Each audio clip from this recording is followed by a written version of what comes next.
you've been on the internet in the last few weeks, you have definitely seen Labubu.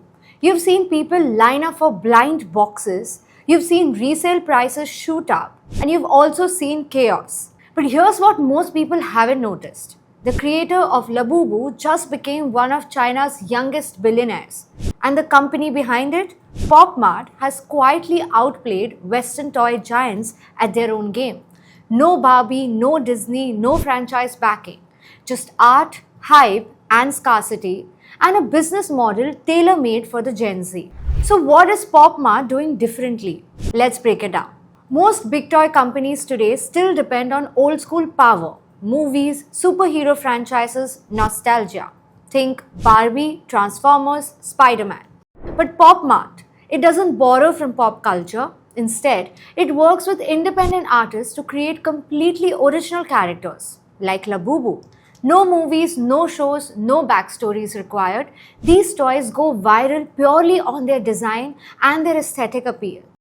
In a world that's oversaturated with reboots, PopMart feels new, and that freshness is part of the appeal. Now here's the twist. When you buy a PopMart toy, you don't know what's inside. It's called a blind box, sealed packaging where the figure inside is a surprise. And that randomness creates a thrill, like playing a mini lottery. You might get one you love or you might not. And this taps into something deeper. Dopamine curiosity, the need to complete a set. It's a built-in game and people can't stop playing. Unlike traditional toy stores where everything's always in stock, PopMart operates like streetwear brands. Think Supreme or Easy. They release toys in limited drops, often tied to seasons, cities, or exclusive artist collaborations. Some designs are so rare, they are resold online for hundreds of dollars. It's not just shopping, it's hype, and it turns toys into collectibles that feel valuable. Here's the real edge. PopMart didn't just design for kids, they designed for Gen Z, a generation that shops for vibes, aesthetics, and self-expression. For them, toys aren't just playthings, they're decor, identity, Instagram-worthy collectibles. Every figure you unbox is a potential post, a flex, and a find.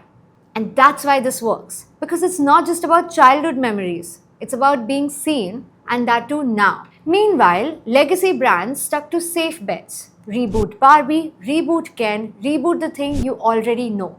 But Gen Z, they're not loyal to legacy. They want novelty, they want weird, and they want it now.